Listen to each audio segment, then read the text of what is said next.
بسم اللہ الرحمن الرحیم.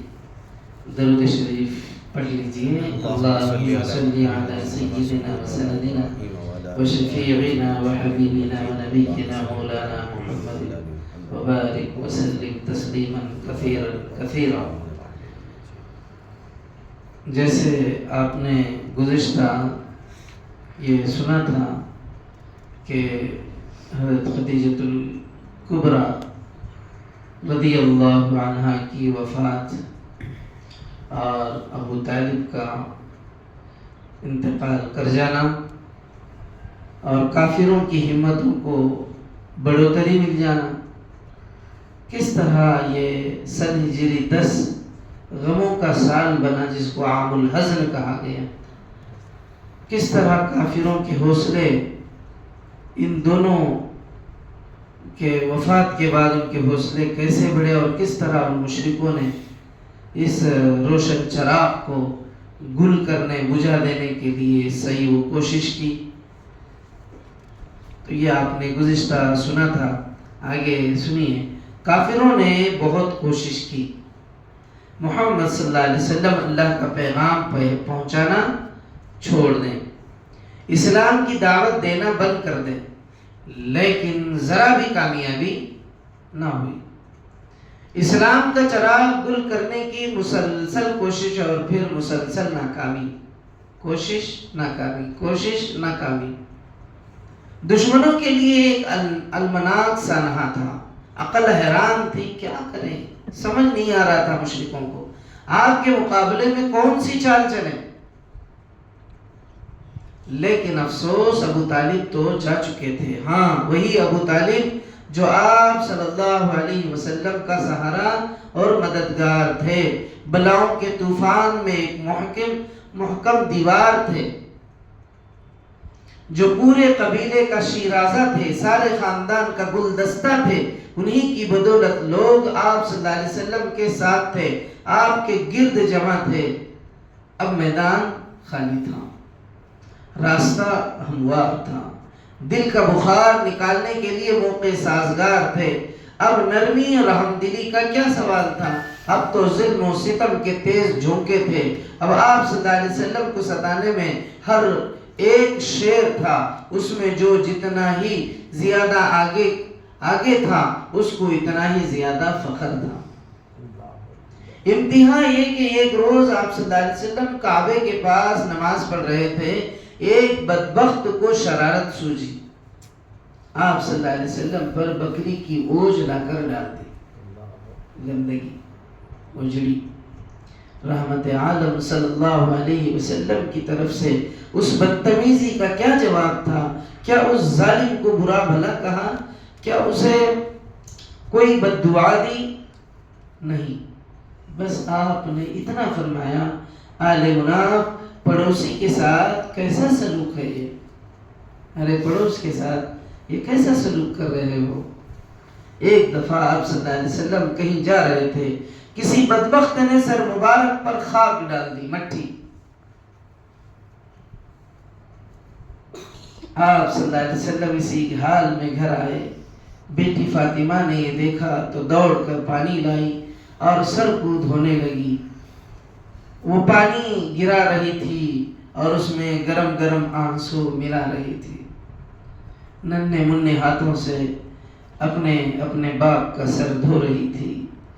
باپ کی مظلومی ان کا جگر چیر رہا تھا. قریش کی بدسلوکی دل کو تڑپا رہی تھی اور آپ صلی اللہ علیہ وسلم اپنی بیٹی کو تسلی دے رہی تھی، اپنی بیٹی کو تسلی دے رہے تھے. حضرت فاطمہ الزہرا اپنے ننھے منھے ہاتھوں سے آپ کا مبارک سر دھو رہے تھے اور رو رہے تھے. تو نبی صلی اللہ علیہ وسلم اپنی بیٹی کو تسلی دیتے ہوئے کہا، رو نہیں بیٹی، رو نہیں، خدا تمہارے باپ کی مدد کرے گا. تمہارے باپ کا مددگار ہے، تمہارے باپ کی مدد کرے گا. اور ابو لہب ابو طالب کی وفات ہوئی تو وہ کچھ دنوں خاموش رہا. اور ابو لہب ابو طالب کی وفات ہوئی تو وہ کچھ دن تو خاموش رہا. پھر پہلے سے بھی زیادہ بے دردی سے اس نے ستانا شروع کیا۔ اس نے اور اس کی بیوی نے تو اتنا تنگ کیا کہ خدا کی پناہ نبی محمد صلی اللہ علیہ وسلم کے ناک میں دم کر دیا۔ اور ابو جہل وہ تو رات دن گھات میں رہتا، کبھی اوباشوں اوباش لوگوں کو، اوباش نوجوان لڑکوں کو پیچھے لگا دیتا اور وہ خوب ستاتے، کبھی گنڈوں کو اشارہ کر دیتا اور وہ اپنی بدتمیزیوں کا مظاہرہ کرتے، کبھی کچھ کمینوں کو لے کر بیٹھ جاتا۔ جب آپ صلی اللہ علیہ وسلم نماز پڑھنے آتے یا طواف کا ارادہ کرتے تو وہ بدبخت آپ صلی اللہ علیہ وسلم کو مارنا چاہتے، آپ صلی اللہ علیہ وسلم کے قتل کی اسکیم بناتے۔ حضرت ابو بکر رضی اللہ عنہ نے روکتے، ان کی حرکتوں پر بیزاری اور نفرت کا اظہار کرتے، بہت ہی حسرت کے ساتھ کہتے کیا کسی کو محض اس بات پر قتل کرو گے کہ وہ کہتا ہے میرا رب اللہ ہے، حالانکہ وہ اللہ کے پاس سے واضح نشانیاں لے کر آیا ہے۔ ان کے ظلم کا، ان کے ستانے کا اور ان کی زیادتیوں کا جواب بس اتنا کہ میرا رب اللہ ہے، حالانکہ وہ اللہ کے پاس سے اتنی واضح نشانیاں لے کر آیا ہے، کیا تم محض اس بات پر انہیں قتل کر دو گی؟ نتیجہ ظاہر تھا، ابو بکر بھی ان کی اذیتوں سے نہ بچ پاتے، سب چاروں طرف سے ٹوٹ پڑتے اور بے تحاشا مارتے کہ آئندہ ہونٹ ہلانے کی جرأت نہ کریں اور وہ اپنی ناپاک حرکتیں آزادی سے جاری رکھ سکے۔ مگر ابو بکر ماننے والے کب تھے؟ وہ جانتے بوجھتے اپنی جان خطرے میں ڈال دیتے، ان کو اپنی جان سے زیادہ آپ صلی اللہ علیہ وسلم کی جان پیاری تھی، پھر ماننے کا سوال بھی کیا تھا؟ دوست کے لیے ہر چوٹ ان کے لیے آرام جان تھی، ان کی روح کے لیے راحت کا سامان تھی۔ آپ صلی اللہ علیہ وسلم کا کیا حال تھا؟ بہت ہی درد و حسرت کے ساتھ فرماتے خدا کی قسم جب تک ابو طالب زندہ رہے قریش مجھ پر ہاتھ نہ ڈال سکے۔ جب تک ابو طالب باحیات تھے تب تک ان ظالموں نے نبی علیہ السلام پر ہاتھ نہیں ڈالا تھا۔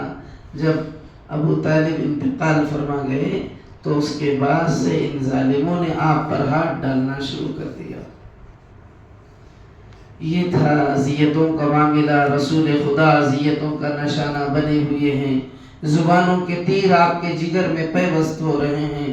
یہ سوچ کر مخلص ساتھیوں کا دم گھٹنے لگتا، کیونکہ اس طرح آپ صلی اللہ علیہ وسلم دو تلخیوں سے جو دو چار تھے، چچا ابو طالب، پیاری خدیجہ کا صدمہ، پھر قریش کی بدسلوکی کا ملال۔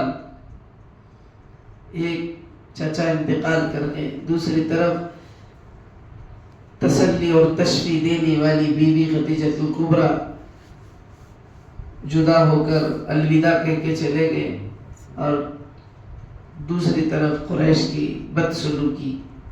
لیکن اکثر مسلمان تو حبشہ میں تھے، مکے میں تو بہت تھوڑے لوگ تھے، بس گنتی کے چند، اور مقابلے میں دشمنوں کا ایک سمندر تھا، ٹھاٹے مارتا سمندر۔ ایسے میں وہ بیچارے کر ہی کیا سکتے تھے؟ اس سیلاب مظالم کو روک ہی کیسے سکتے تھے؟ وہ تو بالکل بے بس تھے، ان کے لیے تو بس ایک ہی شکل تھی، صبر کریں اور اللہ پر بھروسہ کرتے ہوئے جہاں تک ہو سکیں آپ صلی اللہ علیہ وسلم کا بچاؤ کرتے رہیں، اس کے سوا کوئی چارہ کار نہیں تھا۔ اور مسلمان عورتیں وہ بھی آپ صلی اللہ علیہ وسلم پر بلاؤں کی یہ الغار دیکھ کر بہت رنجیدہ ہوتی اور کلیجہ محسوس کے رہ جاتی۔ ایک دن حضرت خولہ رضی اللہ عنہ خدمت اقدس میں حاضر ہوئی۔ یہ حکیم کی بیٹی عثمان ابن مظعون کی بیوی تھی۔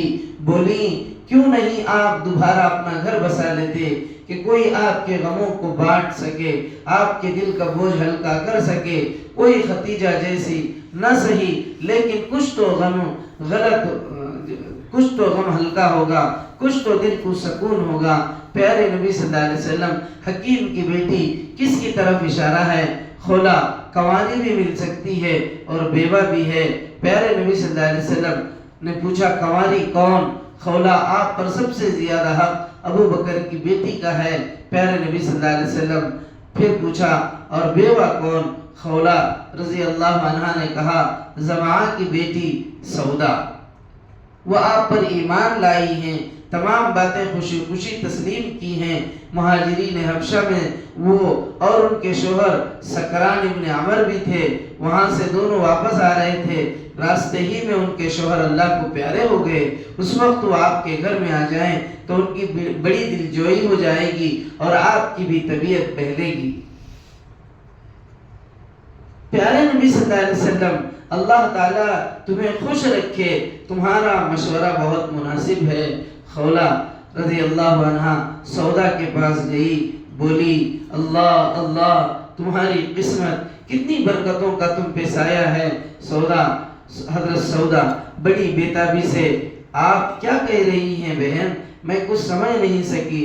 خولہ رضی اللہ عنہ سودا اپنی قسمت پر ناز کرو، تمہاری خزاں رسیدہ زندگی کے لیے بہاروں کا پیام لائی ہوں، تمہارا اجڑا ہوا گھر اب پھر سے بسے گا اور اس طور سے بسے گا کہ اچھی اچھی قسمت والیاں تم پر رشک کریں گی، اللہ کے رسول کو میں نے تیار کر لیا ہے۔ سودا کا رضی اللہ عنہ کا چہرہ خوشی سے تمتما اٹھا، وہ کچھ جھجکتی اور شرماتی ہوئی بولی سبحان اللہ، ذرا جائیے والد سے تذکرہ کیجئے، دیکھیے وہ کیا کہتے ہیں۔ خولہ رضی اللہ عنہ سودا کے والد کے پاس گئی، انہیں یہ مبارک خبر سنائی، بے اختیار ان کی زبان سے نکلا اس جوڑے کا کیا کہنا، خولہ تمہارے منہ میں گھی شکر، تم کتنی اچھی خبر لائی ہو۔ پھر خولہ رضی اللہ عنہ ام رومان کے یہاں گئی، یہ عائشہ کی والدہ اور ابو بکر کی بیوی تھی، انہیں خولہ نے مبارکبادی دی۔ زہ نصیب، یہ برکتوں اور رحمتوں کی بارش، رسول خدا صلی اللہ علیہ وسلم عائشہ سے اپنا نشیب آباد کرنے کے لیے تیار ہو گئے ہیں۔ ام رومان، واہ واہ کتنی مبارک تقریب ہوگی، یہ ذرا ٹھہرو ابو بکر بھی آ جائیں۔ ام رومان بھی خوش ہو گئی کہ یہ خبر سن کے، کچھ ہی دیر میں ابو بکر بھی آ گئے، یہ خبر سن کر وہ گلاب کی طرح کھل اٹھے، انہوں نے خوشی خوشی اس برکت کا خیر مقدم کیا، اپنے رب کا شکر ادا کیا اور حضرت خولہ کو ڈھیروں دعائیں دے کر نوازا۔ اسی طرح حضرت خولہ نے آپ کی شادی حضرت سودا اور عائشہ سے کرا دی۔ شادی ہو جانے سے ساتھیوں کا تعلق آپ سے اور زیادہ استوار ہو گیا، دونوں نکاح ہو گئے۔ سودا رضی اللہ عنہ رخصت ہو کر آپ صلی اللہ علیہ وسلم کے گھر چلی آئی، اس وقت ان کی عمر 50 سال سے اوپر تھی۔ عائشہ رضی اللہ عنہ ابھی چھوٹی تھی، وہ چند سال بعد رخصت ہوئی۔ یہ دوسرا ایک اور مرحلہ تھا نبی صلی اللہ علیہ وسلم کی زندگی کا، جس میں آپ نے حضرت سودا رضی اللہ عنہ اور حضرت اماں عائشہ رضی اللہ عنہ سے نکاح فرمایا۔ آگے آپ سنیں گے انشاءاللہ۔ اللہ والی سے اسمہ ہمیں نبی علیہ السلام کی سچی پکی محبت ہمارے دلوں میں پیدا فرما، آپ کی عقیدت اور آپ کی محبت ہمارے جان کا حصہ بنا دیجیے، اپنی جان سے، مال سے، عزت سے، آبرو سے زیادہ آپ کی محبت ہمارے دلوں میں پیدا فرمائیے۔ سبحان اللہ بحمدہ، سبحانک اللہم بحمدک، واشہد ان لا الہ الا انت، واستغفرک واتوب الیک۔